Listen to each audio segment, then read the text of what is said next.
getting the cards for the first time. My colleague Michael Mwandiga is with the delegation, and he is saying the governor of Mombasa County is currently addressing attendance in the event. Let's listen in. Holela, tuangalie mipango ambayo yanaweza kudumu na siku za usoni.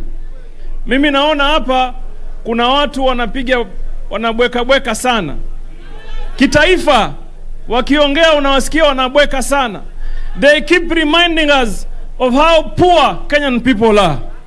Wanasema wa Kenya ni maskini, lakini squarely the responsibility ya kuboresha maisha ya watu kiuchumi hasa inakaa zaidi mikononi mwa viongozi. Ukiona kiongozi anakukumbusha wewe na hali yako ya uchumi, na yeye mwenyewe ni mdosi, ni kiongozi, and particularly in an office, ujue hapo iko shida hapo. Sasa mimi nikishakwambia wewe ni maskini, utasaidika nini? Badala sisi kufanya mambo ambayo yanahitajika kufanya, tubadilishe hali ya uchumi ili usonge mbele, si namna hiyo? Mimi nataka niwaambie, niangalieni sura yangu hii. Hassan Ali Joho, mwaka wa 2022, mutanihisabu my friend. Mutanihisabu. Na sababu yangu, nataka kushirikiana na Wakenya wengine kuboresha hali ya maisha ya Mkenya, kuboresha hali ya uchumi ya Wakenya, kuunganisha jamii ya Wakenya, kupatiana huduma kwa Mkenya. You don't form government because you just want to be popular, my friend. You form government to be able to respond to the needs and the demands of the people of Kenya. Cheni mchezo nyinyi. Na kama hawajui safari, ubaya wao wajidai hawaelewi.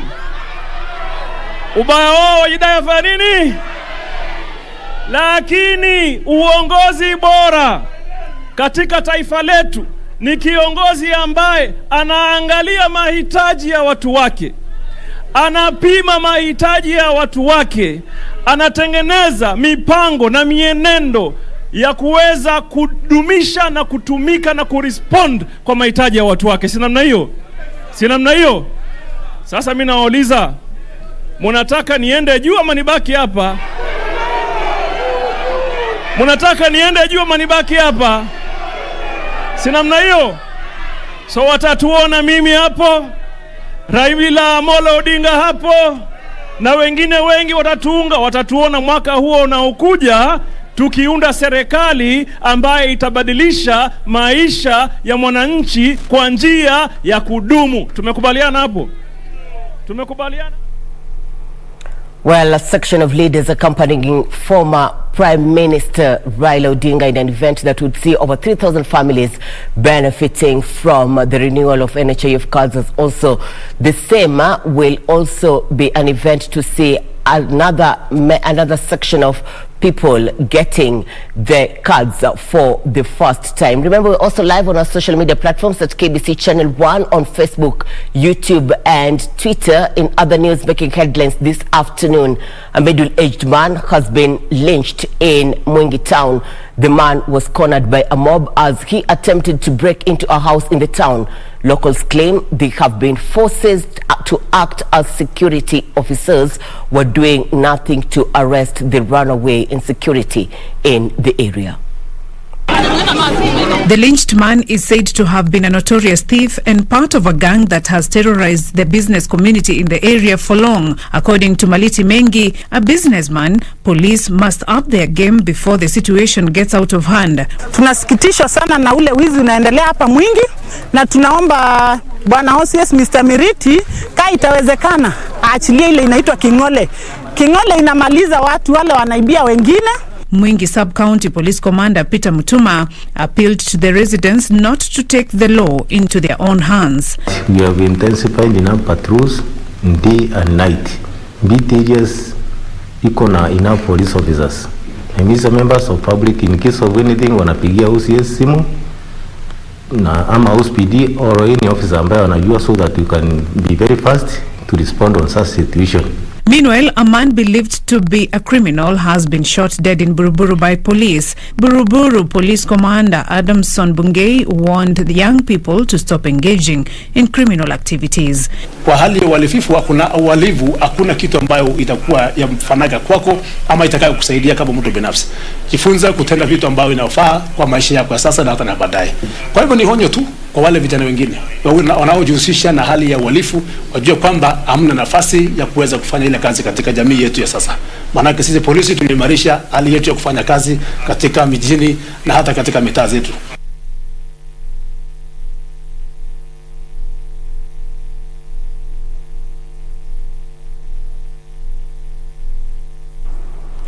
Now we take you back to the county of Mombasa. Michael Wandiga says former Prime Minister Raila Odinga is currently getting to the podium to address attendance at an event that will see over 3,000 families benefiting from the renewal of NHIF cards, as well as another group getting the cards for the first time. Let's listen in. Nina furaha tele kurudi nyumbani Mombasa.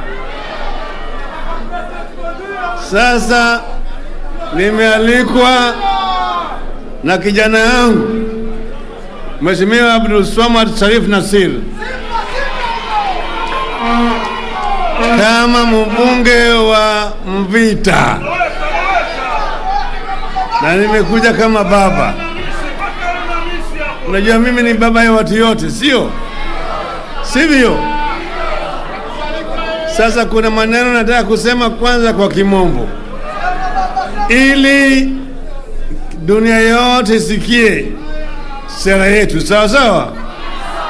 Kisha nitarudi kwa Kiswahili. The ongoing COVID-19 pandemic has returned our attention to the ages-old question of affordability and availability of quality health care to majority of Kenyans.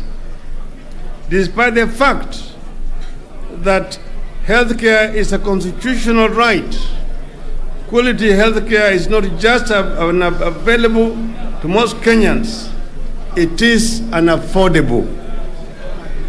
The hardest hit are the poor, both in urban and rural areas. Today, 4 out of every 5 Kenyans have no access to medical insurance. Among the poorest segment of our population, only 3% have health care insurance. An overwhelming majority of our people, therefore, rely on out-of-pocket expenses to pay for treatment. The COVID-19 pandemic has shown us how risky reliance on the pocket to pay for health care can be. It piled more pressure on the millions of Kenyans who drop into poverty every year because of health expenses. There is evidence that there are people who avoid going to health facilities even though they need the services because they fear the costs associated with such a visit. In the current pandemic, tens of hundreds of Kenyans have died simply because they could not afford hospital fees, even when they could access the facilities. What this means is that for a greater segment of our population, dropping into poverty or dropping dead are just one infection away. This burden needs to be taken away from the necks of our people. Kenyans are crying for and deserve insurance subsidies that cover their inpatient and outpatient health needs in both public and private hospitals. It has always been our dream as a nation to deliver universal health care to all Kenyans. The first real attempt. Former Prime Minister Raila Odinga writes from the county of Mombasa. Michael Wandiga will be compiling for us a comprehensive story. story later on in our subsequent bulletins. In other news, the Ministry of Agriculture is partnering with county governments to implement policies geared towards making the sector attractive to young people. The ministry's Chief Administrative Secretary, Anyaga, says youth involvement in agriculture had been hampered by poor perception that farming was for the elderly.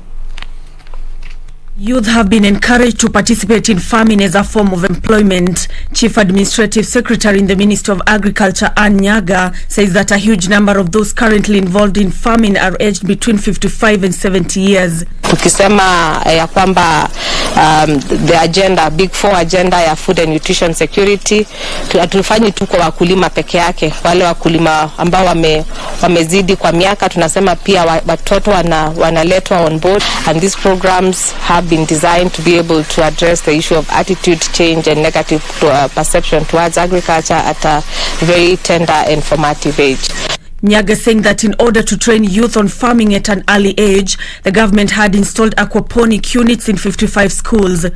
But the community will also have an opportunity to learn about the various emerging technologies, because we are saying also the children can also be a point of learning for their parents and also the communities at large.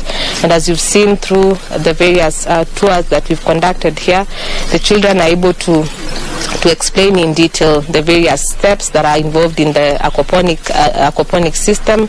Aquaponic units encompasses rearing fish and growing vegetables using an integrated system.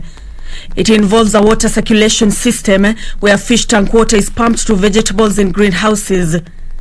Nancy Okware, Lunchtime News.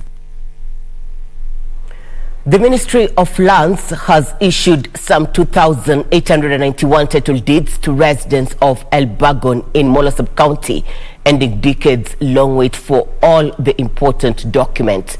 Housing and Urban Development Principal Secretary Charles Hinga says the government is keen on providing title deeds to genuine landowners. Housing and Urban Development PS Charles Hinga has advised beneficiaries of the titling program to take advantage of the new affordable loan schemes at the National Housing Corporation. Hiyo cheti sasa unaweza pata loan ama mkopo mahali uanzishe biashara yako ama uongeze stock kwenye biashara yako na hiyo title bado ni yako. Hinga says areas within Nakuru suburbs stand to benefit immensely through an anticipated high demand for residential houses and office space. Sasa wewe ukishika hii title ama uwe na nyumba yako inakupatia another important thing. And this is something ambayo ningetaka mshike kwa makini sana. Kwa sababu njia ya kwanza ama step ya kwanza kutoka kwenye ufukara na kwenye umaskini ni ownership. Nakuru Governor Lee Kinyanjui, on the other hand, say there is need for public land to be protected from unscrupulous grabbers. Lakini wakati wanapata vyeti vya umiliki, wanaanza sasa kujua niko hapa milele, na wanaenda wanapata pesa, wakifanya kazi wanakuja wanajenga, na hatimaye sasa inakuwa ni kitu ambaye inaweza kusaidia kila mtu. Kwa hivyo pia hizi titles ambayo tunapatiana Keringet hapa na hata pia sehemu hizo zingine, tukija baada ya mwaka mmoja hata zile nyumba tutakuta hapo zitakuwa ni tofauti.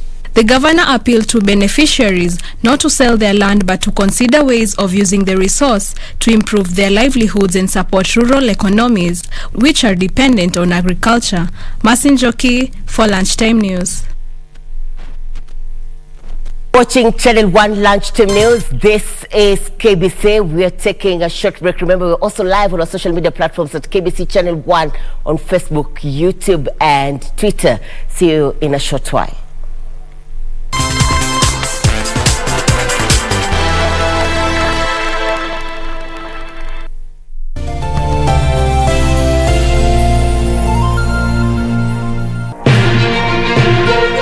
Our legends, your legends, and now they're back on your screen. There's nowhere like home after 31 years.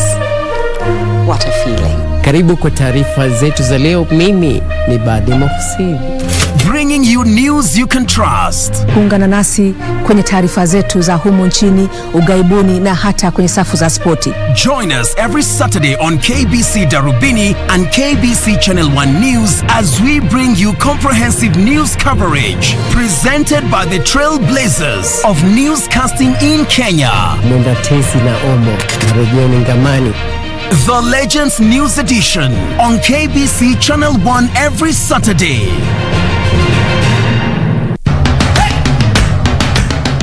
Bwana Motiso, pikipiki yako ndio hii. Uko shoni yangu. Hii pikipiki ni unakumbuka uniekelea the lowest unique bid yako ilikuwa ngapi? 18 shillings. 18 shillings. Na unajua kuendesha hii gari?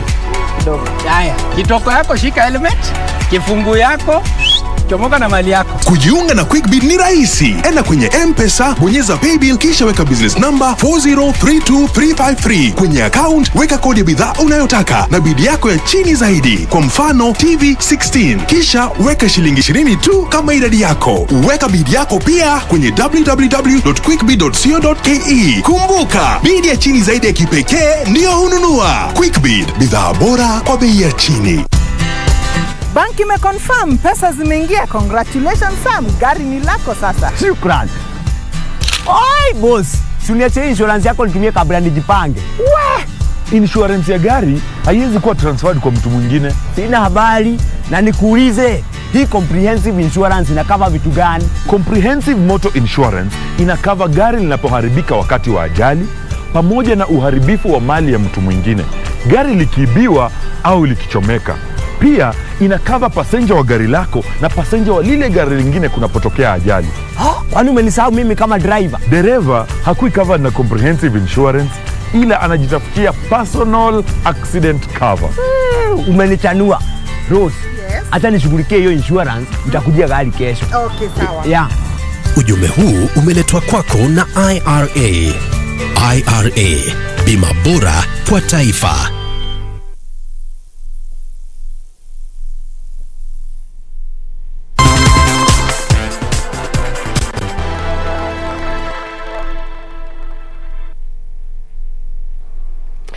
Thank you for staying with us. Welcome back to Channel 1 Lunchtime News. Into Bomet County, the county government, in conjunction with the Red Cross, is working on a 380 million shillings water project in Koinon sub-county, targeting to benefit 42,000 households. Elsewhere, more than 100 households in Kiambu County have benefited from clean water project courtesy of the county government of Kiambu. It is a great sigh of relief for more than 42,000 households in Kimlotu Ward, Konoin sub-county, who have lacked reliable source of clean water for long. Speaking after he inspected the ongoing 380 million shilling water project, Bomet Governor Hilary Barcho confirmed the project is 70% complete. He said most of the residents have gained from the project. Nashukuru because the most challenging part imekamilika. So I think the remaining sections haitachukua muda kumalizana nayo. Otherwise tunashukuru, and I want to assure you that we are committed to delivering the promise that we gave to the people of Bomet, not only in water but even in other sectors. Meanwhile, over 100 households in Nambakumi village in Kiamba have benefited from clean water and sanitation from Kiambu government. The 1.9 kilometer of piped water is connected from Tigoni line. Speaking after commissioning the project, Kiambu County Water Sanitation and Environment Executive Committee member revealed that water used in Nambakumi village was not fit for consumption, and therefore they opted to connect them with the line from Tigoni that serves Karuri town. Workers that were working in those large estate of farms, they were settled here, but they were not considered in water. The large tea estates, they were able to sink. They were able to sink their own water, but for these ones, they were left. Imefika na ndio tunarudisha asanti kwa vile tumeletewa tusimbe tumitaro ya kuigiza kila mtu kwake. Maji imeshakuja sasa, mtu achimbe na weke mifereji na tuna mifereji. Timothy Kipnusu, Lunchtime News. The Kenya Primary Schools Head Teachers Association (KEPSHA) has partnered with a Mombasa-based consumer goods manufacturer to roll out an essay writing competition for standard 6 and 7 pupils in public primary schools across the 47 counties. The contest, themed Colors in Life, seeks to sharpen creative writing and will see over 23,000 schools compete against each other. Director Rajul Malde says the competition that will run in July offers a platform for pupils to creatively bring out the best side of life. This competition therefore offers an opportunity for our children to bring some color to life through creative expression. Why creative writing? This is one way of helping children understand the world we live in by giving them a voice to express their ideas and thoughts and to imagine life's limitless possibilities. The program is inspired by the challenges pupils face due to disruptions of learning caused by the COVID-19 pandemic. The competition aims to provide a platform for children to explore their creative writing talent, with learning struggling to resume in its earnest and in full due to the destabilization from the pandemic. KEPSHA National Chairman Johnson Nzioka, in lauding the initiative, said it will go a long way in improving education standards in Kenya. This is what competence-based curriculum, or CBC, is all about. Teaching children to be all-round, especially in their areas of God-given talents. 5 winners, picked nationally by a panel of 9 judges, will be rewarded with a tour of the coast region, including a visit to Pwani Oil Company's facility at Kikambala and take-home exciting prizes. Yusuf Hilo, Lunchtime News. Bonchari Member of Parliament Pavel Oimeke is calling for more investment in the rehabilitation of infrastructure in public schools. The lawmaker says a number of schools in the region are struggling to provide basic amenities to pupils due to lack of adequate facilities. Oimeke says the schools also lack enough clean water to maintain the required standards of hygiene. The government has been urged to inject more resources into the improvement of infrastructures in school to help improve standards of learning.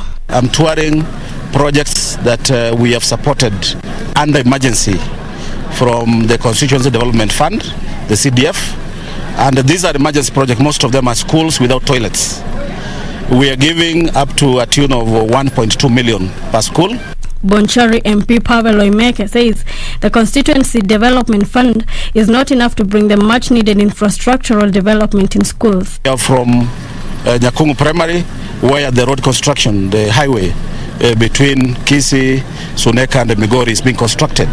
This highway, they have given a notice, the contractor has given a notice to the school to remove the toilets, and hence the school not be having any toilets.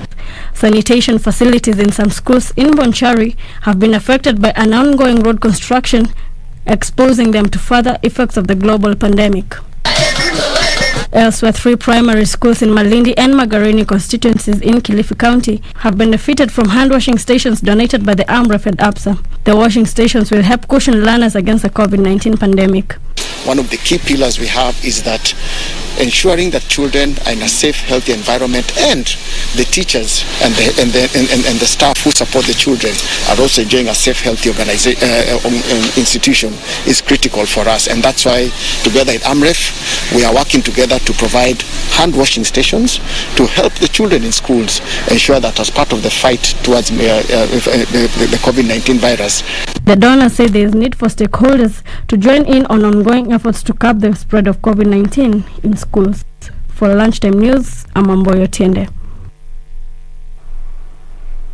Now, a family in Nairobi's Kaole Estate is calling on well-wishers to help them raise 800,000 shillings for the treatment of their 6-year-old daughter.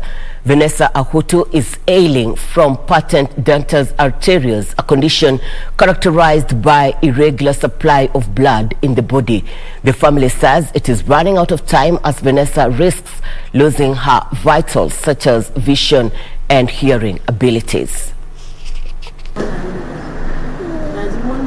Baby Vanessa Ahutu is battling for her tender and precious life. At just 6 years of age, she has had to deal with a heart defect that is slowly wasting her vital organs such as eyes, ears and lungs. Nikaenda kliniki Kikuyu siku mbili, wakasema mtoto ndakana atolewe hiyo cataract iko kwa macho.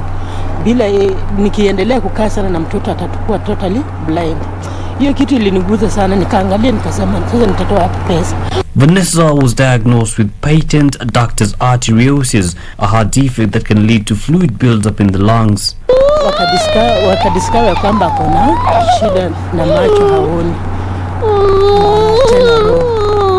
Tena nikaanza tu clinic, na hiyo wakati nilikuwa nimekaa kwa wenyewe karibu miezi 5 hivi, nikienda Kenyatta clinic nikirudi. Miriam Leovuli says she had been in and out of hospital seeking help for her daughter and is in need of 800,000 shillings for Vanessa's treatment. Ama watu wenye wanaweza kuangalia huyu mtoto waguze tu, wamsaidie ili asaidike na roho, wafunike hiyo kitu yenye inamshika kwa roho. Hiyo nini PDA wanasema inaitwa PDA kwa roho, alafu atengeneze macho. Na walisema akitengeneza hizi vitu zote atakuwa sawa, na awekewe earrings zaidi kwa sababu haoni, hasiki, haongei na hiyo shida ya roho.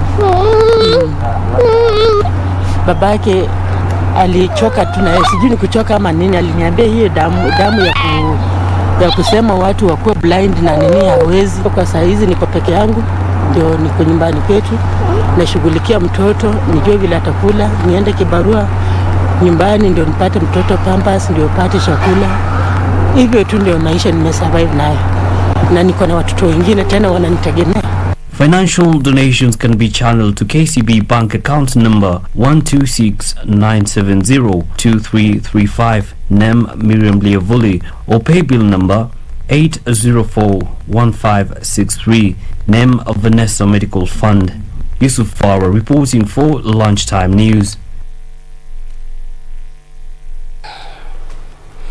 We wish Vanessa all the best. Relatives and friends have paid glowing tribute to Senior Sergeant Anthony Simon Kamuti, a Kenya Air Force soldier who was among the 11 who perished in a chopper crash in Kajiado last week.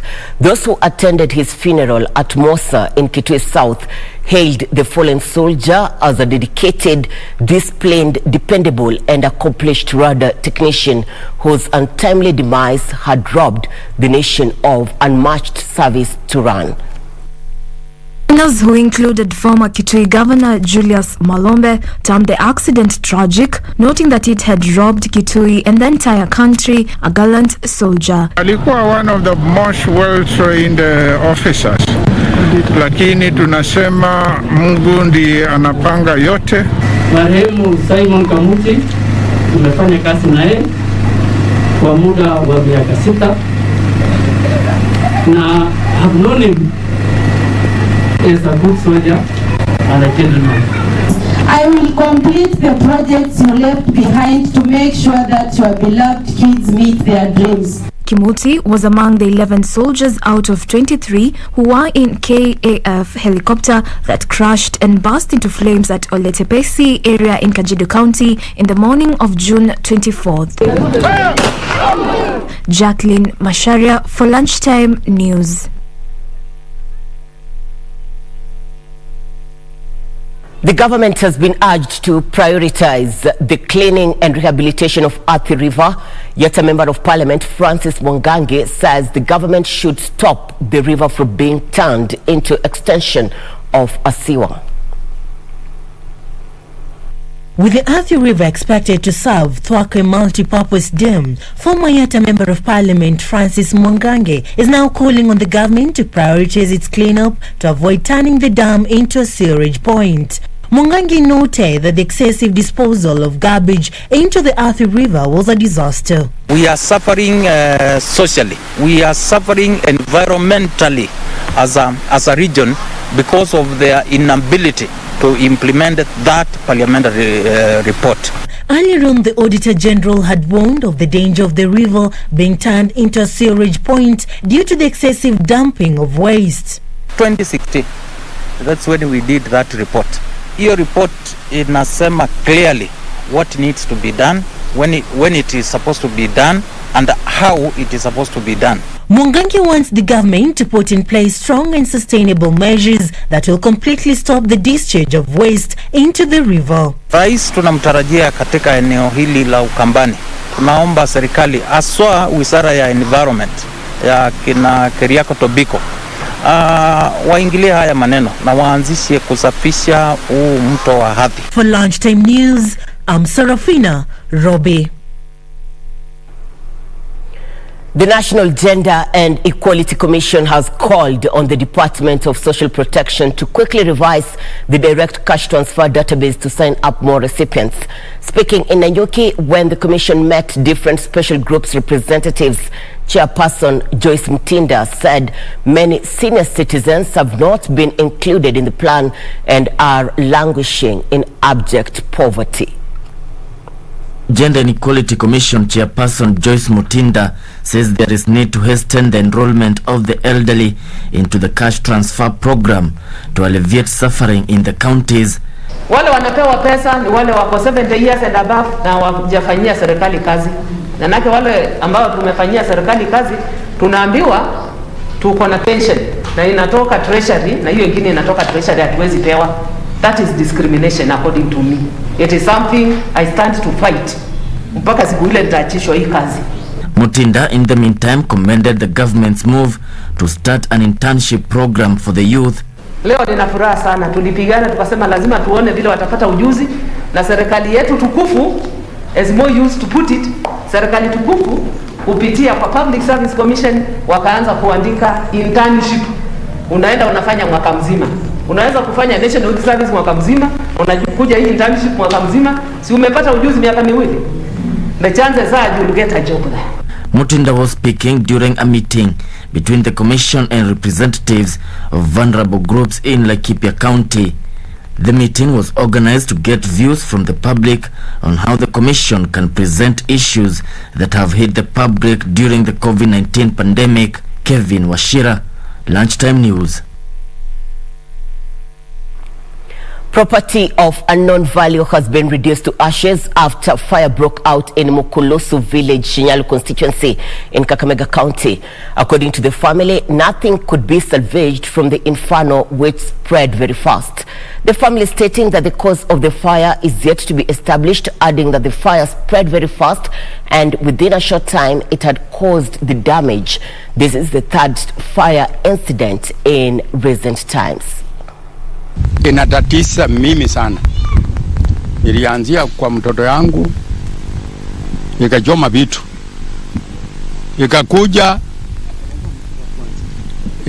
inakuja mpaka kwangu mwenyewe. Vitu yangu yote ilichomeka. Sijui ni nini inasababisha. Sasa ikashindwa inatokea wapi? Nikatoka nje nikaona moshi natoka kwa nyumba mingi sana mbele na nyuma. Hata mimi mwenyewe niliokopa kuingia ndani. Na sikuwakisha moto kwa nyumba kubwa. Yaani nyumba kukaa tu kukaribisha wageni. Na kwa uchunguzi sijui ni nini naendelea. Moto wa kuniuliza nikauliza moto hii inaanzia wapi natokea wapi, hakuna kupata majibu. Sasa nimeshangaa bwana. Sasa mimi naomba serikali Mungu akipenda inisaidie. Hata manguo yangu yote imeungua, viatu kile chochote sina kitu sahihi.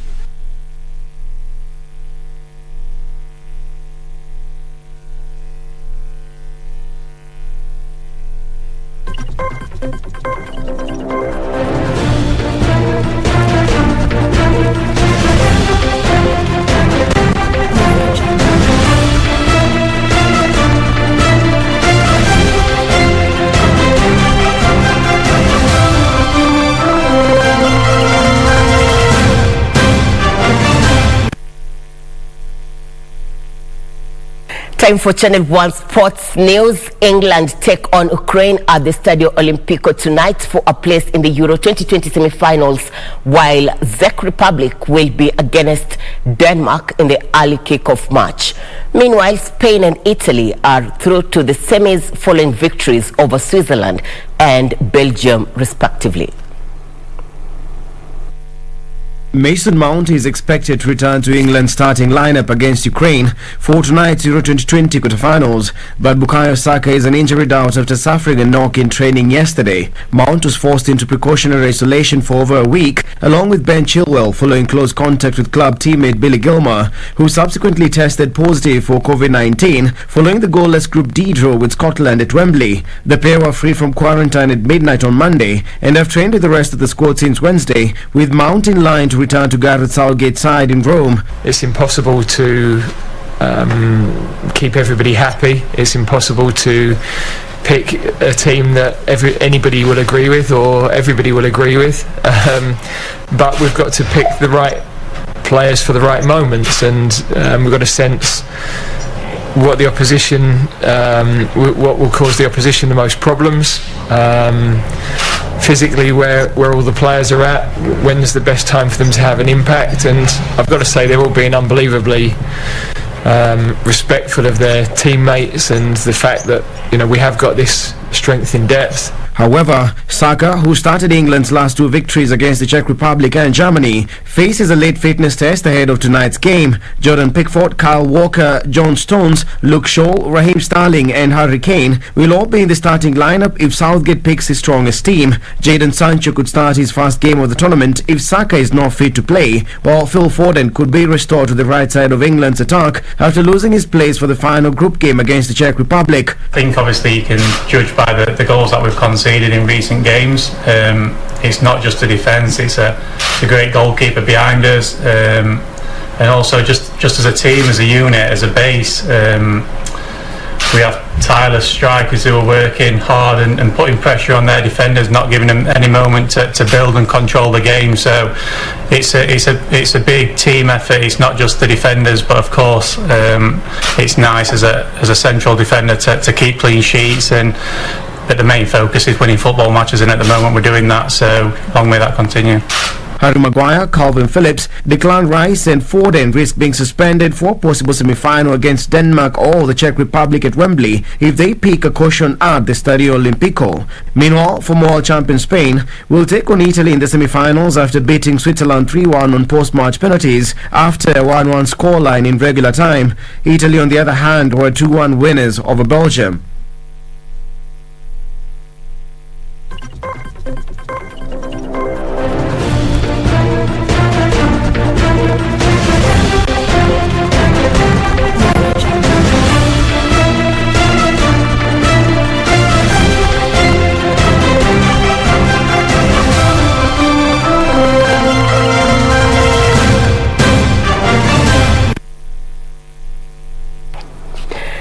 We have come to the close of Channel 1 Lunchtime News. Thank you all for your feedback, especially on the social media platforms at KBC Channel 1 on Facebook, YouTube and Twitter. Acknowledgements. Moses Omwenga, you're saying you're tuned in KBC from Keroka.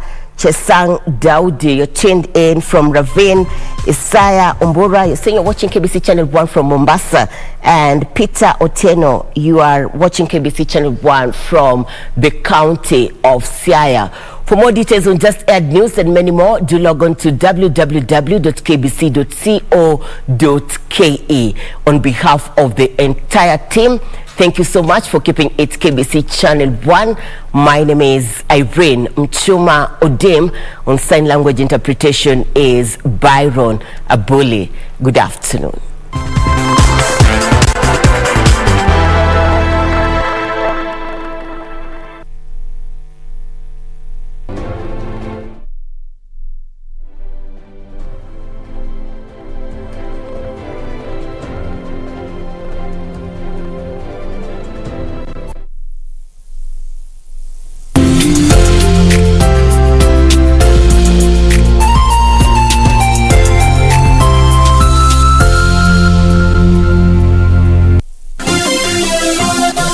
Beauty College.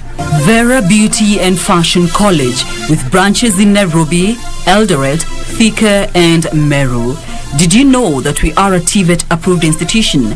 We offer courses in fashion design, interior design in soft furnishing, event decoration, flower arrangement, event planning, hairdressing, barbering and dreadlocks, beauty therapy, makeup, nail technology, spa massages, teaching skills, TOT, solo business management, and many more. Register now and visit our website on www.verabeautycollege.com. You can also call on 0725-923-550 Nairobi branch, 0728-087-689 Eldoret branch, 0722-227428 Thika branch, 0725-000-706 Meru branch. Vera Beauty and Fashion College, a TVET approved institution.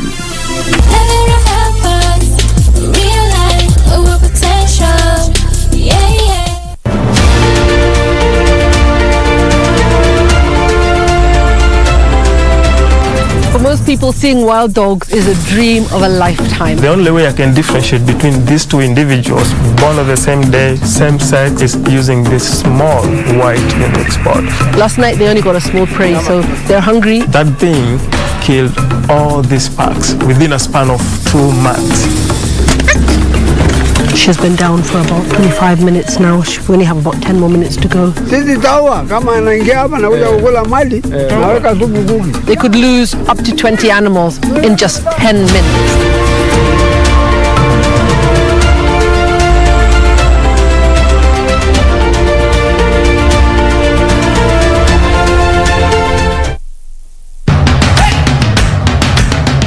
Bwana Motiso, pikipiki yako ndio hii. Uko shwani yangu. Hii pikipiki ni unakumbuka uliekelea the lowest unique bid yako ilikuwa ngapi? 18 shillings. Na unajua kuendesha hii gari?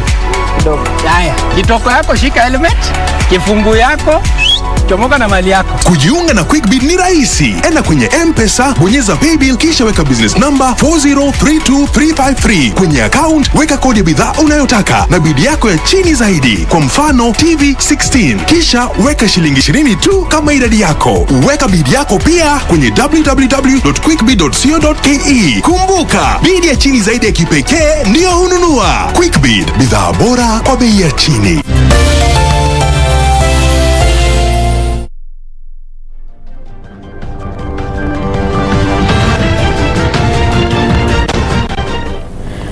Ujambo mtazamaji mahali popote ulipo mchana wa leo, ni fahari yangu kujumuika nawe kwenye makala ya dunia wiki hii yanayoletwa kwako kwa ushirikiano mkubwa wa KBC Channel 1 na shirika la Shinua.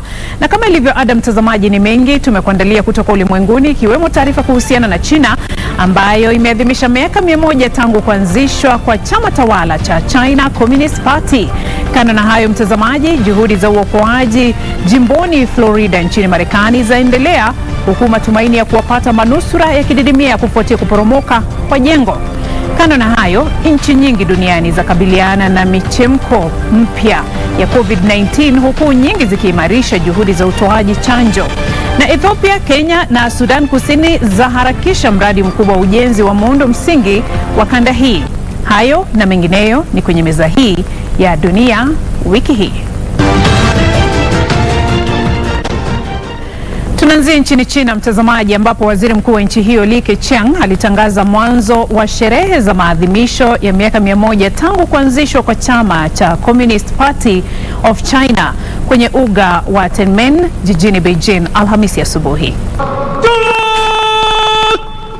Sherehe ya kupandisha bendera iliandaliwa kwenye uga huo Alhamisi asubuhi wakati wa maadhimisho hayo. Naye Xi Jinping ambaye ni katibu mkuu wa kamati kuu ya chama cha Communist Party of China CPC alisema kuwa chama hicho pamoja na raia wa nchi hiyo kupitia jitihada kubwa wameudhihirisha ulimwengu kwamba ufufuzi wa kitaifa wa nchi hiyo hauwezi kuepukika. Alisema nchi hiyo imeafikia mabadiliko makubwa na kujiimarisha na kustawi pakubwa. Xi aliyepia rais wa China na mwenyekiti wa tume ya kijeshi aliyesema hayo kwenye hotuba aliyotoa katika sherehe hizo. Aliendelea kusema kuwa raia wa nchi hiyo hawataruhusu nguvu zozote za kigeni kuwadhulumu. Nikiripotia dunia wiki hii, jina langu ni Bati George.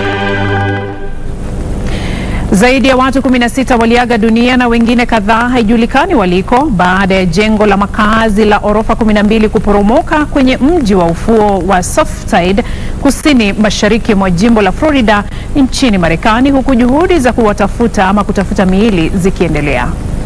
Ripoti ya jarida la New York Times lilisema kuwa miaka mitatu iliyopita uchunguzi wa muundo wa jengo hilo ulibaini kwamba kipande cha saruji hakikuwa imara na pia eneo la maegesho lilikuwa na nyufa. Baada ya uchunguzi huo mwaka 2018 ilibainishwa kwamba ni sharti sehemu mbalimbali za jengo hilo ziondolewe na kujengwa upya. Upande mmoja wa jumba hilo lililojengwa mwaka 1981 uliporomoka saa 7 usiku Alhamisi iliyopita huko Southside, umbali wa kilomita 10 kaskazini ya ufuo wa Miami. Rais Joe Biden alitangaza sheria ya hali hatari huku akiagiza ufadhili na misaada mingine ya dharura huko Southside. Rais Biden na mkewe walizuru eneo la mkasa huo siku ya Alhamisi. Wakati huo kufuatia mkasa huo, ufuo wa Miami ulifutilia mbali sherehe zake za tarehe 4 mwezi Julai. Nikiripotia Dunia Wiki Hii, jina langu ni Caroline Mramba. Kituo cha kuzuia na kudhibiti magonjwa barani Ulaya pamoja na afisi ya shirika la afya duniani barani Ulaya zilianzisha mfumo wa kutathmini uwezo wa sekta ya afya ya umma wa kutafuta watu waliotangamana na wagonjwa wa COVID-19 kwa mujibu wa taarifa. Mfumo huo utazipa nchi mbinu za kutathmini utumiaji wao wa mifumo ya dijitali ya kuwatafuta watu hao. Kadhalika utatathmini jinsi ambavyo mifumo hiyo imesaidia mikakati ya nchi ya kuwatafuta watu hao. Kulingana na taarifa ya kituo hicho, nchi zimetumia teknolojia za kibunifu wakati wa janga hili kusaidia katika utekelezaji wa hatua za afya ya umma na kijamii. Utumiaji wa mbinu za dijitali zikiwemo simu za mkononi au vifaa vingine kubaini utangamano baina ya watu na baadaye kutoa ilani ulibainika kuwa mbinu mpya ya kusaidia mipango ya kuwatafuta watu hao.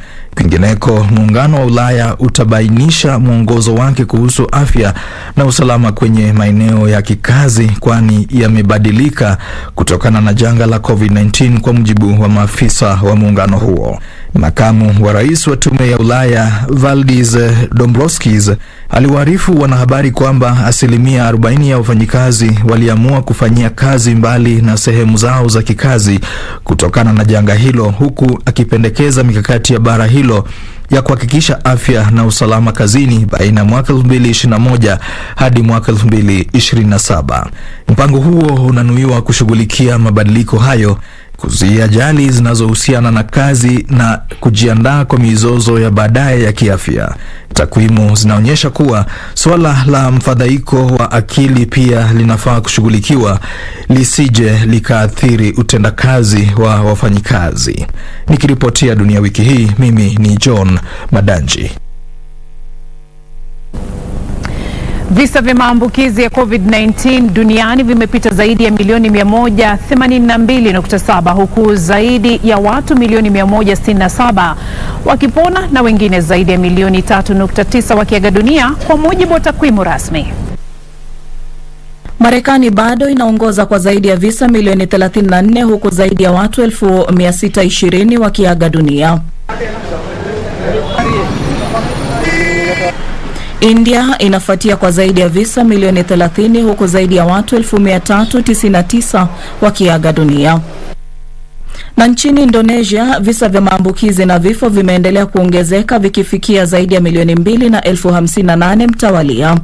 Virusi hivyo vimeenea kwenye majimbo yote 34 nchini humo. Na Afrika Kusini ndilo taifa lililoathirika zaidi barani Afrika kwa misingi ya idadi na visa vya maambukizi na vifo. Visa vingi vya maambukizi vinatokana na aina mpya ya virusi vya korona ya Delta, huku nchi hiyo ikikumbwa na chamko la 3 la janga hilo. Tahadhari inatekelezwa hasa kwenye mitaa ya mabanda yenye misongamano ya watu ambako viwango vya usafi ni duni. Vikosi vya jeshi la nchi hiyo vinasaidia kukabiliana na janga hilo katika jimbo la Gauteng ambalo limeathirika zaidi, huku idadi ya wagonjwa wanaohitaji kulazwa ikipita idadi ya vitanda katika hospitali za umma na za kibinafsi. Na Misri imepita kilele cha chamko la 3 la COVID-19 kwa mujibu wa mshauri wa rais kuhusu masuala ya afya na kuzuia magonjwa Mohamed Awad Tag Eldin. Alisema kuwa kupungua kwa visa vya maambukizi ni ufanisi mkubwa, huku akiwataka wananchi kuendelea kutii kanuni za kuzuia kusambaa kwa virusi vya korona, hasa aina mpya ambazo zinaathiri baadhi ya nchi. Wizara ya afya ya Misri ilisema kiwango cha uponaji hospitalini kimefikia 74.9. Visa vya maambukizi ni zaidi ya 1281 huku zaidi ya watu 16,000 wakiaga dunia kwa mujibu wa Wizara ya Afya. Nikiripotia Dunia Wiki Hii, jina langu ni Marion Bosire. Nchi na maeneo mbalimbali yameendeleza juhudi za kutoa chanjo ili kudhibiti janga la virusi vya korona. Tazama. Mkurugenzi wa taasisi kuu ya kiafya nchini India, Dr. Randeep Guleria, alisema kuwa kuchanganya vipimo vya chanjo mbili tofauti huenda kukaimarisha ufaafu wao dhidi ya aina mpya za COVID-19. Alisema kuwa kuna takwimu zinazoashiria kwamba kuchanganya chanjo dhidi ya ugonjwa huo huenda kukaleta kinga thabiti zaidi mwilini, ingawa habari zaidi zinahitajika kabla ya kufikia uamuzi wowote.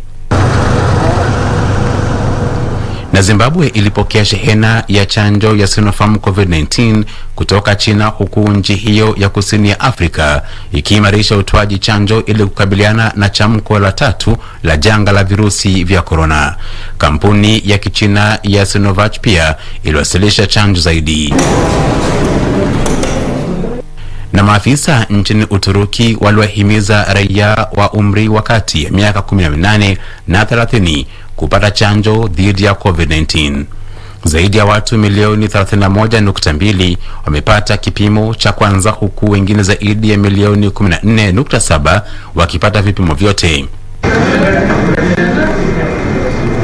Na Pakistan imepata afueni hivi majuzi baada ya kukabiliana na chamko la tatu la ugonjwa huo, huku ikitoa chanjo zilizowasilishwa na China, huku baadaye ikinunua zile za Sinopharm na Sinovac kutoka China.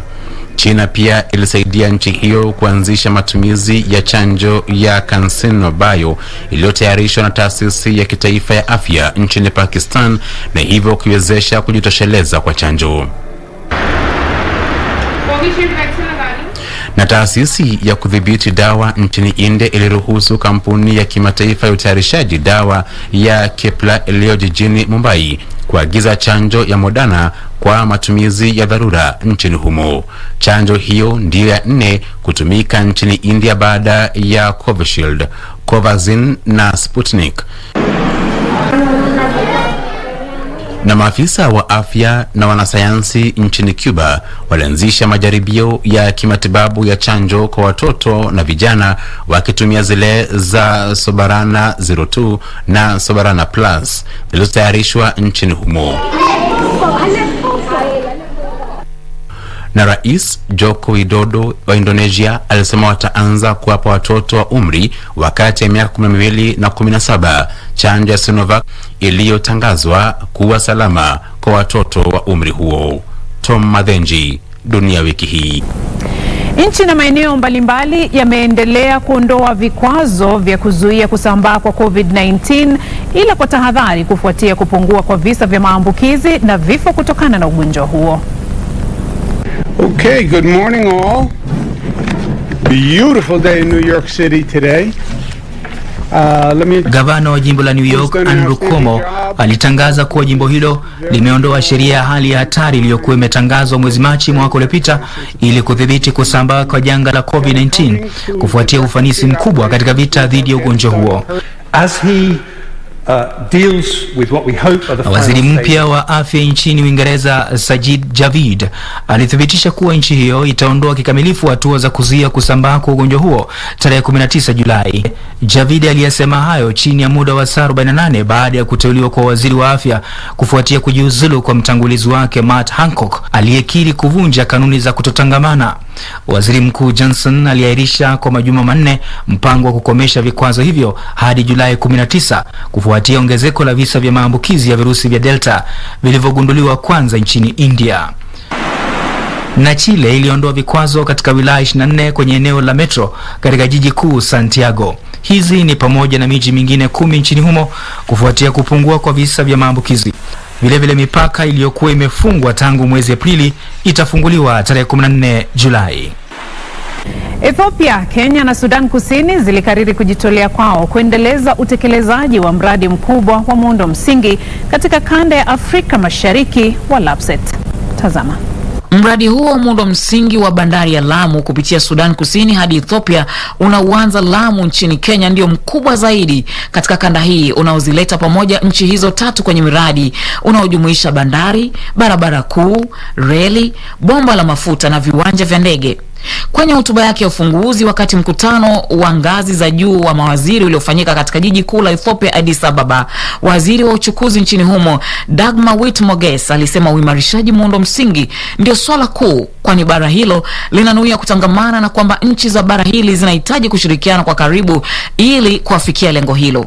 Waziri wa Jumuiya ya Afrika Mashariki na ustawi wa kanda nchini Kenya Adan Mohamed alisema bara hili linakabiliwa na changamoto ya ukosefu wa ajira hasa miongoni mwa vijana, viwango vya chini vya biashara baina ya nchi za bara hili na ustawi wa viwanda na kilimo kisichotosheleza mahitaji ya chakula. Naye mkurugenzi mkuu wa usalama barabarani nchini Sudan Kusini Lado Tongun Tombe alisema mradi huo utaunganisha nchi hiyo isiyo na bandari na maeneo mengine ya kanda hili. Jamhuri ya Kidemokrasia ya Kongo na Rwanda zilitia saini mikataba mitatu kuhusu ushirikiano baada ya mkutano baina ya marais wa nchi hizo mbili huko Goma, ambalo ni jiji kuu la jimbo la Kivu Kaskazini huko DRC.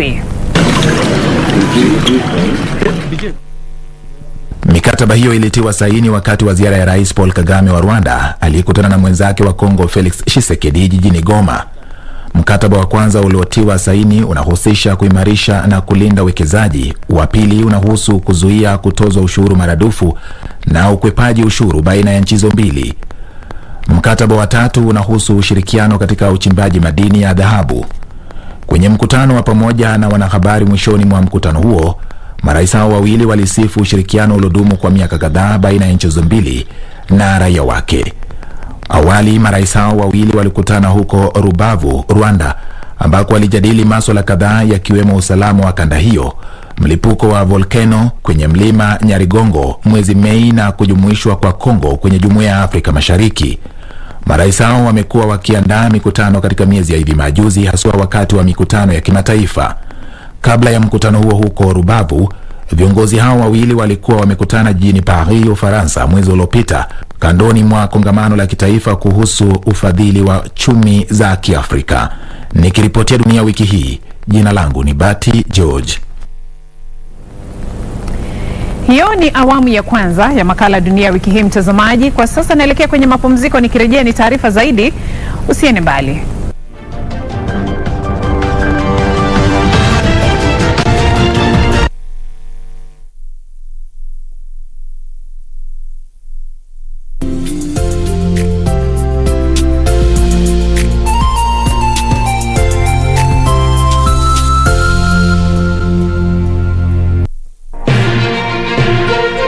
Our legends, your legends, and now they're back on your screen. There's nowhere like home after 31 years. What a feeling. Karibu kwa taarifa zetu za leo. Mimi ni Badi Mohsin. Bringing you news you can trust. Kuungana nasi kwenye taarifa zetu za humu nchini, ugaibuni na hata kwenye safu za spoti. Join us every Saturday on KBC Darubini and KBC Channel 1 News as we bring you comprehensive news coverage presented by the trailblazers of newscasting in Kenya. Nenda Tesi na Omo, Rejeni Ngamani. The Legends News Edition on KBC Channel 1 every Saturday.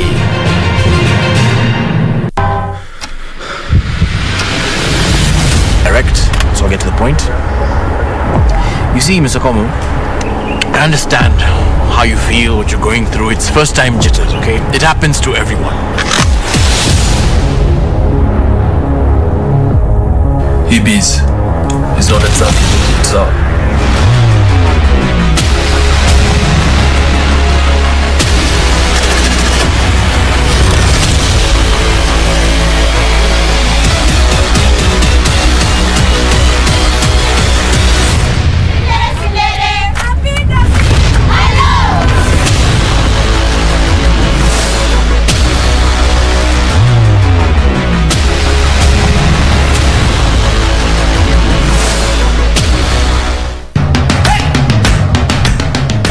Bwana Motiso, pikipiki yako ndio hii.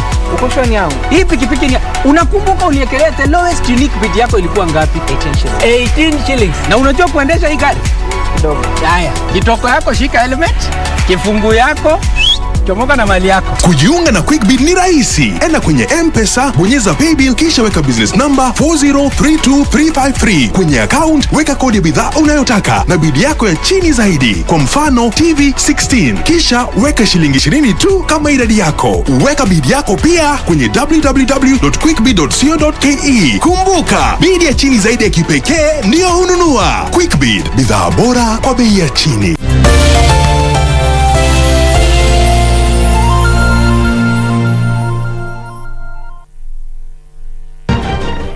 Karibu tena kwenye awamu ya pili ya makala Dunia Wiki Hii. Siku ya leo tunaendelea kuangazia taarifa zilizogonga vichwa vya habari kote ulimwenguni kwenye makala haya yanayoletwa kwako kwa ushirikiano mkubwa wa KBC Channel 1 na shirika la Shinwa. Karibu tena. Msemaji wa Wizara ya Mashauri ya Nchi za Kigeni ya Iran alihimiza pande husika kwenye mashauriano yanayofanyika jijini Vienna, Austria, kufanya maamuzi kuhusu kurejeshwa kwa mkataba wa kinyuklia ulioafikiwa mwaka 2015. Iran na nchi za Uingereza, China, Ufaransa, Urusi na Ujerumani pamoja na Marekani inayohusika kwa njia isiyo ya moja kwa moja zimeandaa awamu 6 za mashauriano Vienna tangu mwezi Aprili ili kurejesha mkataba huo. Licha ya ufanisi kwenye mashauriano hayo, pande hizo zimesema kumekuwa na tofauti kubwa ambazo hazijasuluhishwa. Mwishoni mwa mashauriano ya hivi punde, mpatanishi mkuu wa Iran kuhusu masuala ya kinyuklia Abbas Araghchi alisema wakati umewadia kwa pande husika kuafikia maamuzi kuhusu masuala yaliyosalia. Serikali ya Marekani chini ya aliyekuwa Rais Donald Trump ilijiondoa kwenye mkataba huo mwezi Mei mwaka 2018 na kurejesha vikwazo dhidi ya Iran. Nayo Iran ilikoma taratibu kutekeleza baadhi ya sehemu za majukumu yake kwenye mkataba huo kuanzia mwezi Mei mwaka 2019. Katibu Mkuu wa Umoja wa Mataifa Antonio Guterres alielezea masikitiko yake kuhusu During 2020, almost 24,000 grave violations were committed against 19,300 children in the 21 situations covered by this mandate. Baraza hilo la usalama liliandaa kwa njia ya mtandao mjadala wake wa kila mwaka kuhusu watoto na vita. Rais Kersti Kaljulaid wa Estonia aliongoza mkutano huo. Baraza hilo pia lilihutubiwa na mkurugenzi mkuu wa shirika la UNICEF Henrietta Fore na Forrest Whitaker ambaye ni mtetezi wa watoto walioathirika kutokana na vita, anayehudumu katika afisi ya mwakilishi maalum wa katibu mkuu kuhusu watoto na vita. Nikiripotia Dunia Wiki Hii, jina langu ni Marion Bosira. Yamkini maduka 100 na nyumba 20 ziliteketezwa na wanamgambo wa Taliban katika wilaya ya ATHI kwenye jimbo la Faryab kaskazini ya Afghanistan. Mapigano baina ya vikosi vya serikali na wanamgambo wa Taliban yalizuka huko Ankoi, huku wanamgambo hao wakiteka eneo hilo baada ya vikosi vya usalama kuondoka. Hata hivyo, wanamgambo hao waliondoka kufuatia vita vikali ambapo wapiganaji 25 waliuawa, kwa mjibu wa msemaji wa polisi Mohamed Karim Yurash. Aliliambia shirika la Jinua kwamba kabla ya kutoroka wapiganaji hao waliteketeza maduka na nyumba kadhaa. Akithibitisha kisa hicho, afisa mwingine jimboni humo Nasir Ahmed Azimi alisema vita vinavyoendelea vimeathiri vibaya uchumi wa eneo hilo, kwa maduka na nyumba nyingi zimeharibiwa. Ankoi ni wilaya yenye bandari ambayo huunganisha Afghanistan na Turkmenistan. Wanamgambo wa Taliban wameteka zaidi ya wilaya 70 tangu vikosi vinavyoongozwa na Marekani vilipoanza kuondoka nchini Afghanistan mwezi Mei. Kwingineko, wanamgambo 130 wa Taliban walijisalimisha kwa serikali ya Afghanistan katika jimbo la Herat magharibi ya nchi hiyo, kwa mjibu wa msemaji mmoja wa serikali. Aliliambia shirika la Jinua kwamba wanamgambo hao walijisalimisha kwa maafisa wa idara ya kitaifa ya ujasusi. Alisema kuwa kufuatia kujisalimisha kwa wapiganaji hao, amani na udhabiti jimboni humo utaimarika zaidi. Tom Madenji, Dunia Wiki Hii. Kila siku yamkini watu 6 huaga dunia kutokana na ugonjwa wa malaria kwa siku, huku zaidi ya watu milioni 6.9 wakiugua ugonjwa huo kwa mwaka nchini Malawi. Hali hiyo inafanya ugonjwa huo kuwa unaoathiri zaidi raia wa nchi hiyo ya kusini Afrika, ambapo takriban watu 2500 waliaga dunia kutokana na ugonjwa huo mwaka uliopita. Rais Lazarus Chakwera wa nchi hiyo alisema takwimu hizo zinaibua wasiwasi, akisema hatua zaidi zinafaa kuchukuliwa kukabiliana na ugonjwa huo. Aliyesema hayo alipoongoza uzinduzi wa kampeni ya kukabiliana na malaria. Alisema kuwa ugonjwa huo huigharimu serikali rasilimali nyingi, huku asilimia 36 ya wagonjwa wanaotibiwa na kuruhusiwa kwenda nyumbani na asilimia 15 ya wale wanaolazwa hospitalini wakiwa wale wanaougua malaria nchini humo. Alisema kuwa serikali inanuia kupunguza maambukizi ya ugonjwa huo nchini humo kwa takriban asilimia 50 kufikia mwaka ujao. Kupitia uzinduzi huo, serikali hiyo inanuia kuangamiza ugonjwa huo kufikia mwaka 2030. Waziri wa Afya Khumbize Chiponda alisema licha ya nchi hiyo kuathirika kutokana na COVID-19, wizara hiyo ingali inajitahidi kupunguza maambukizi ya magonjwa mengine. Kampeni hiyo ya kukomesha ugonjwa huo ni mpango wa Kiafrika unaozipa jamii uwezo wa kushiriki kikamilifu katika vita dhidi ya malaria. Naam, mshirikishi maalum wa Umoja wa Mataifa kuhusu mchakato wa amani katika eneo la Mashariki ya Kati, Ton Wensland, alionya kwamba mkataba wa kusitisha uhasama uliofikiwa mwezi uliopita baina ya Israel na kundi la Hamas ungali hafifu. And on 17 June, another 16-year-old Palestinian succumbed to the wounds from shot. Wensland aliambia baraza la usalama la umoja huo kwamba umoja huo unashirikiana na pande zote na washirika husika ikiwemo Misri kuhimili mkataba huo, kuruhusu kuwasilishwa kwa misaada ya dharura ya kibinadamu na kuleta udhabiti huko Gaza. Alisema kuwa licha ya mkataba huo wa kukomesha uhasama, visa vya ghasia vimeendelea kila siku kwenye eneo la Wapalestina katika muda wa majuma mawili, huko Wapalestina kadhaa wakiuawa au kujeruhiwa. Alisema Umoja wa Mataifa utaendelea kuisaidia pande husika kusuluhisha mzozo huo na kukomesha makazi ya Israeli kwenye eneo la Wapalestina, kuambatana na maazimio husika ya Umoja wa Mataifa, sheria za kimataifa na mikataba baina ya pande hizo mbili. Alisema watashirikiana na Waisraeli na Wapalestina, nchi za eneo la Mashariki ya Kati na washirika wakuu wa kanda hiyo na kimataifa kuweka msingi wa mashauriano ili kuafiki suluhu la kubuniwa kwa mataifa mawili.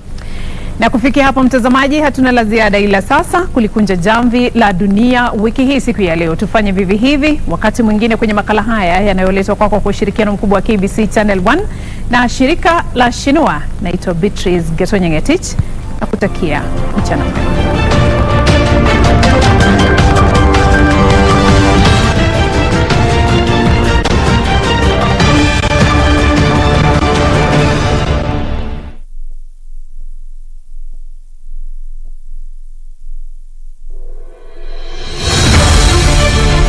If you have been in contact with someone who is suspected or has tested positive for COVID-19, self-quarantine for 14 days and call 7194 for help.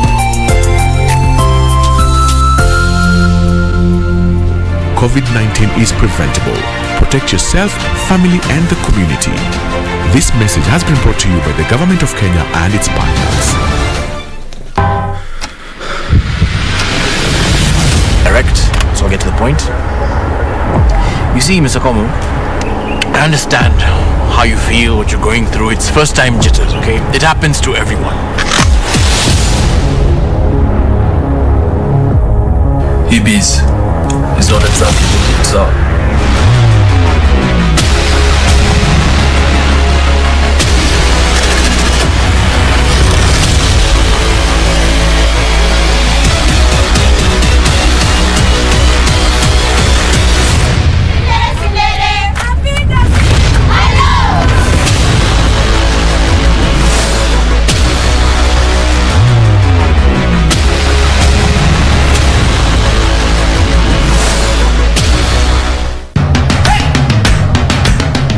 Bwana Motiso, pikipiki yako ndio hii. Uko shoni yangu. Hii pikipiki ni, unakumbuka uniekelea the lowest unique bid yako ilikuwa ngapi? 18 shillings. 18 shillings. Na unajua kuendesha hii gari?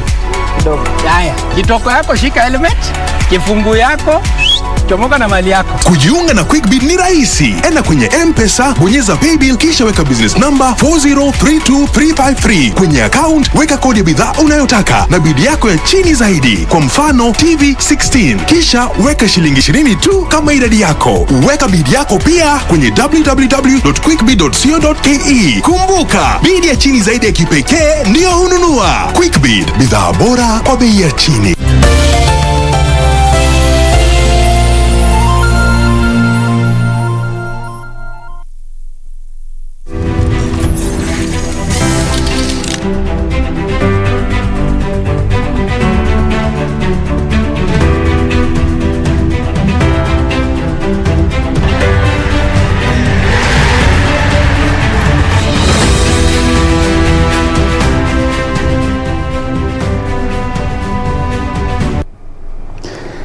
It is a crunch time where many teams are already booking their places to the Olympics. Kenya is represented by a host of many teams already who've qualified. We have the volleyball team, that's the Malkia Strikers. We have the Kenya Lionesses, not forgetting the Shujaa. Then the big family that many Kenyans always expect, that's the athletes, also making it. Most of the Kenyan delegations are departing the country this coming week in terms of heading to Japan in readiness for the Olympics. It's all happening here on the new look KBC. Good afternoon once again. My name is Amfa PD, ready to take you through the key highlights of what's been making headlines through the week and also to give you an update of what to expect in terms of sporting activities. The key talking point is most of the teams are getting ready to depart the country next week for the Olympics. It is a matter of days before we get to know who is going to be an Olympic champion. It's happening this month and Kenyan teams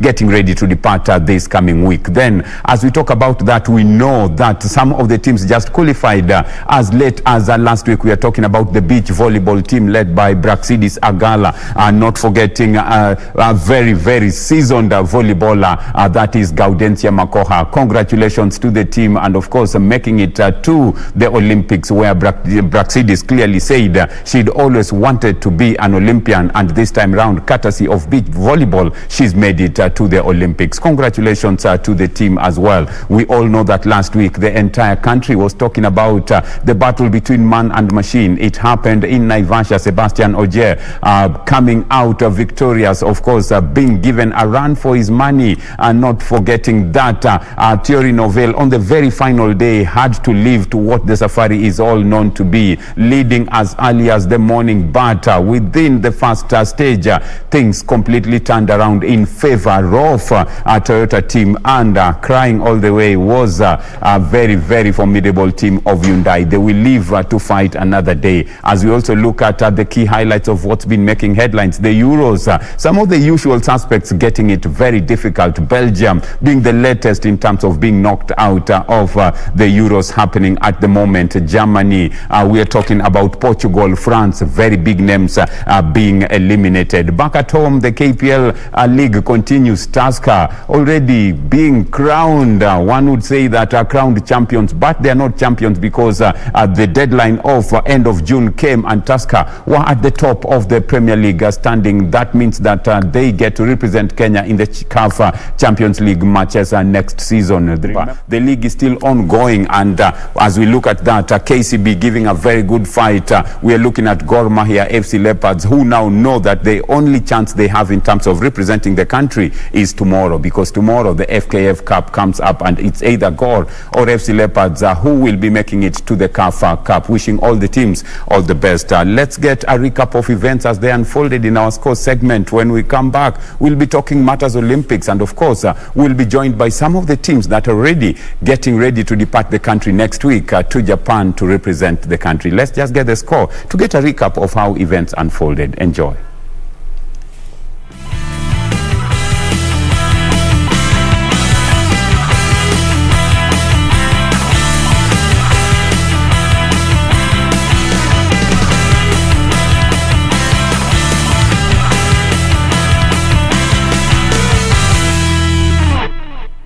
Onkarai steered clear of competition to win the WRC category at the 2021 WRC Safari Rally that culminated over the weekend in Naivasha, Nakuru County. Rise set a sizzling pace from the get-on in his Volkswagen Polo GTI R5. After edging out a healthy lead during Friday's punishing leg, he consolidated his position with a pair of fastest stage times on the penultimate day. A perfectly measured approach to the last 5 stages on Sunday saw Rise seal victory by 4 minutes 04.0 seconds. He dedicated the win to his brother Tajveer Rai, who crashed on Friday. Karan Patel finished second in a Ford Fiesta R.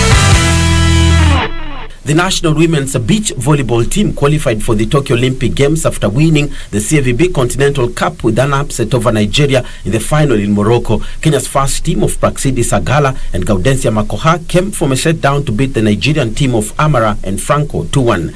Agala and Makoha had lost the first set 17-20 but bounced back to level the ties, winning the second set 21-18. Heading into the tiebreaker, the Kenyan duo were charged, and despite resistance from the West Africans, won the set 15-10. Kenya's second team of Fosca Kasisi and Yvonne Wavinya were straightforward winners in their game, beating the duo of Albertina and Noruga by straight sets of 21-17 and 21-10.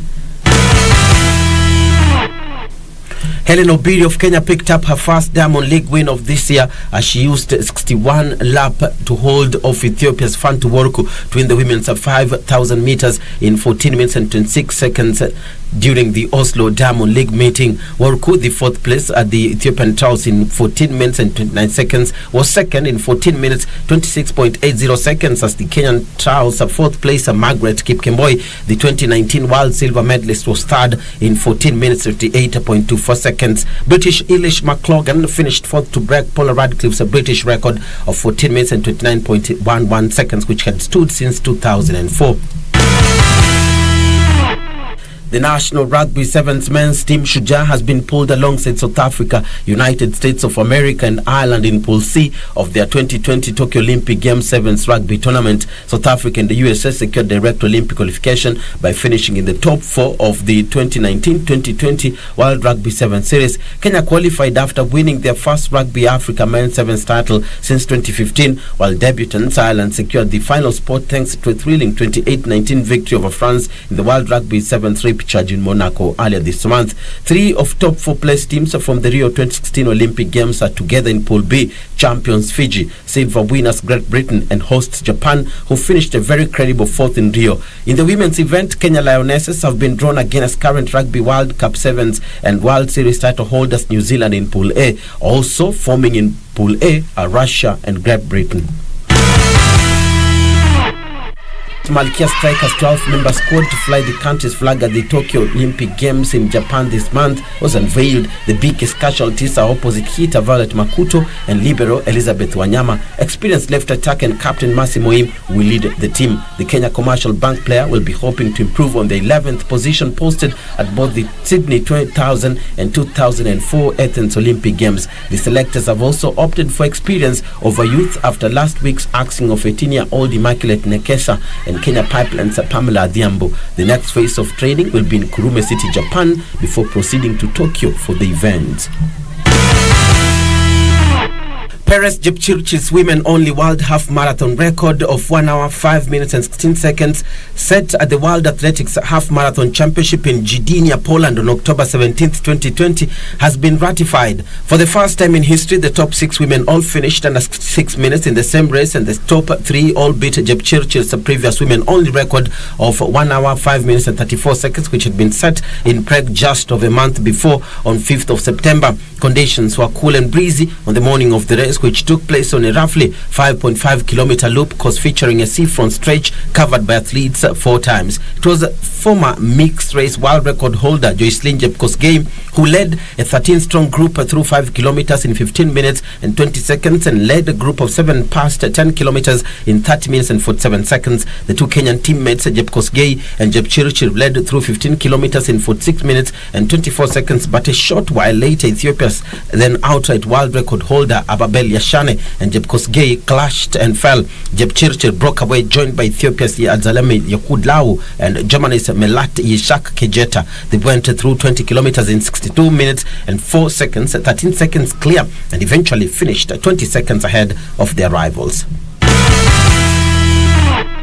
Thika Queens beat Gospel Women 3-0 to win the Football Kenya Federation Women's Premier League title in the finals played at SK Showgrounds in Nakuru. Queens made light work of the Gatundu-based side with Rachel Mwema's 38th minute strike and Esia Kida's brace in the 57th and 65th minutes, proving enough to deliver the team's title.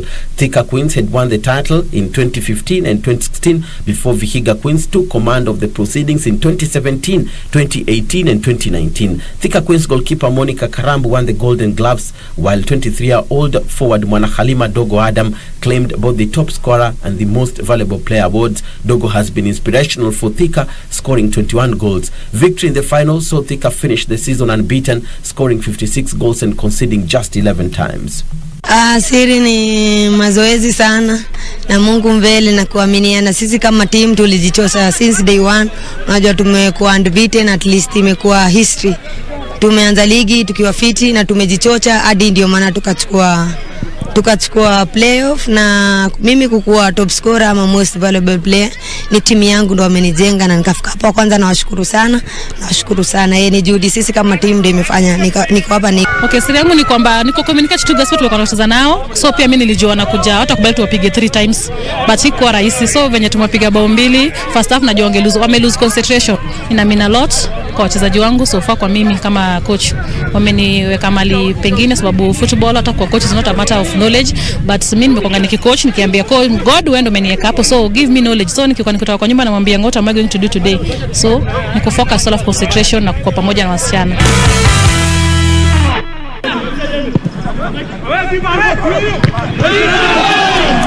Tusk FC beat Ulinzi Stars 4-1 in Football Kenya Federation Premier League match played on Wednesday at Nakuru SK Showgrounds. The win handed the Robert Matanos Chargers CAF Champions League slot following CAF communique that directed the member associations to submit names of continental representatives by June 30th.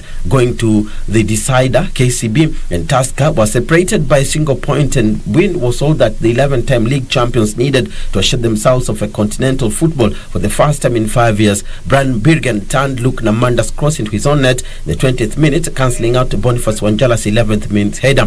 Kefa Ondati and Christopher Cheng added further goals to hand Tusker the win. In another match, KCB beat Nzoia Sugar 2-1 in encounter to remain second on 46 points, 1 point shy of Tusker. The battle now moves to the title, which will be decided at the conclusion of the league fixtures. Kawa meunaga mpira huu katika eneo la hatari kabisa na kusababisha wao penalty kupatikana, na bila shaka akafanya mambo mazito captain mwenyewe Nala Simon. Dakika 45 akaweka kitu kimiani na kufanya mambo kuwa mabao 2-1. Penalty safi kabisa, Humphrey Katasi.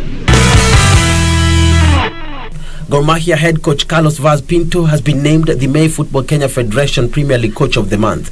Pinto guided the defending champions to a 100% record in the month, winning all their 4 matches played in May. The defending champions began the month with a hard-fought 1-0 win over league returnees Nairobi City Stars at Utalii grounds before humbling Sofapaka 2-1 at their own backyard. The record Kenya Premier League champions followed the Batoto Bamungu victory with the narrow 1-0 win over Vihiga United in the 3rd match of the month played at the Mumia Sports Complex, before replicating the similar scoreline in the last encounter against Wazito at Utalii. Pinto beat KCB tactician Zedekazi Kotieno to the award, with FC Leopards coach Patrick Osums closing the top 3 bracket. Thank you because of this award, but this is for my team, it's for my players, for my technical bunch. It's not only for me. This is the one teamwork. My team work a lot.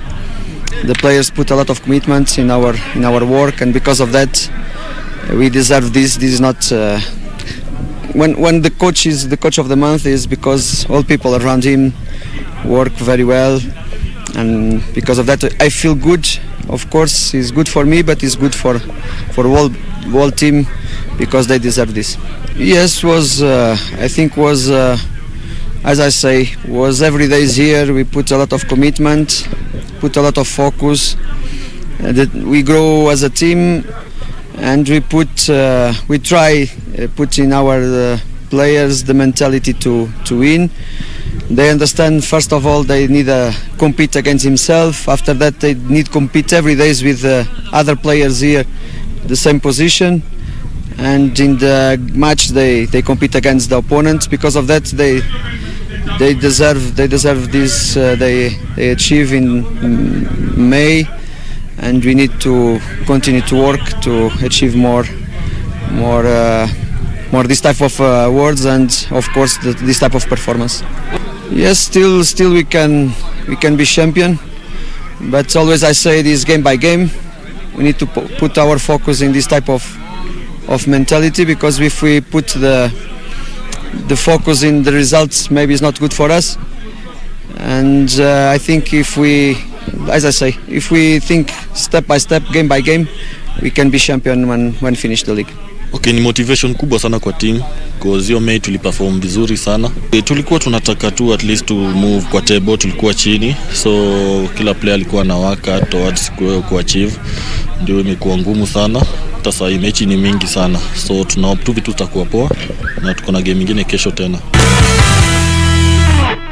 Champions Al Ahly on July 17th in the final. Holders Al Ahly stormed into the final after brushing aside 10-man Esperance 3-0 and 4-0 on aggregate to book a date with Kaizer Chiefs. Ali Malul's penalty set the Red Devils rolling before second-half goals from Mohamed Sherif and Hussein El Shahat cemented the victory for the home side at the Al Salam Stadium in Cairo. Esperance defender Elias Chetty was sent off in the first half, leading up to Malul's penalty. And we're away here in Algiers for this semi-final. And JSK with it back. Algeria's JS Kabylie stormed into the final of the CAF Confederations Cup after 3-0 victory over Cameroon's Cotton Sport in the return leg of their semi-final on Sunday. The healthy victory in Algiers earned Kabylie a 5-1 aggregate victory, having won their first leg in Garoua 2-1. A brace from Zakaria Boulakia in between Berakhdin Souyad's penalty was all the Canaries needed to sail into continental final for the first time since 2002. JS will meet Raja Casablanca in the 10th July final. Raja beat last year's finalists, the Pyramids of Egypt, 5-4 via post-match penalties. Through to the final, could have gone anyway, but it is finally the artists, the green. England struck twice late on to end a 55-year wait for a knockout tie victory over Germany amid scenes of huge tension and elation at Wembley to reach the Euro 2020 quarterfinals.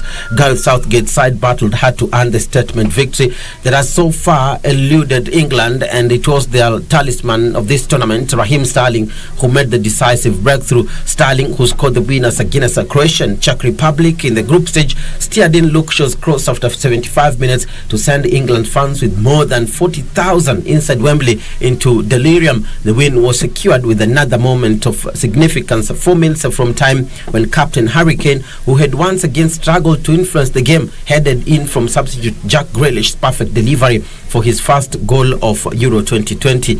England set up a quarter-final clash with Ukraine today. Ukraine saw off Sweden 2-1 in extra time. Spain reached the quarter-finals of the Euro 2020.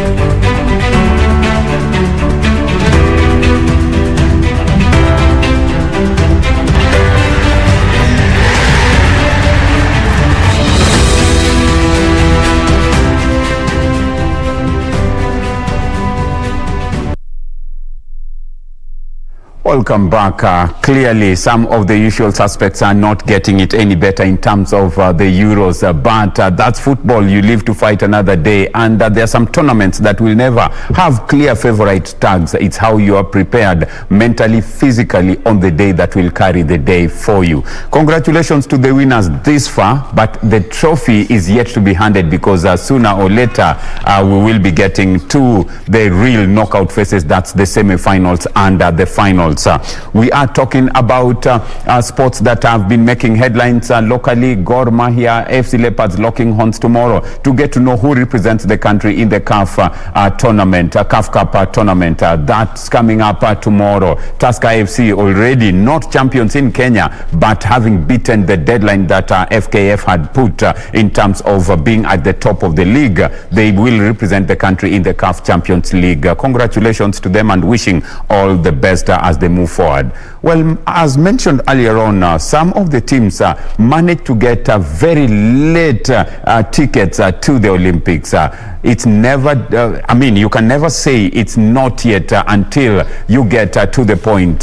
Beach volleyball, a sport that Kenya has never been known to feature so much on, but we have 4 ladies who went out there, gave it their best and qualified for the Olympics. Congratulations to the team. We are talking about Wavinya, Fosca Kasali, then not forgetting the veterans Gaudensia Makoha and Braxidis Agala. Congratulations to them booking their ticket to the Olympics. No mean feat at all, having beaten hosts Morocco in a very exciting and very, very interesting game. Congratulations to the team once again. Also part of the team making their way to the Olympics.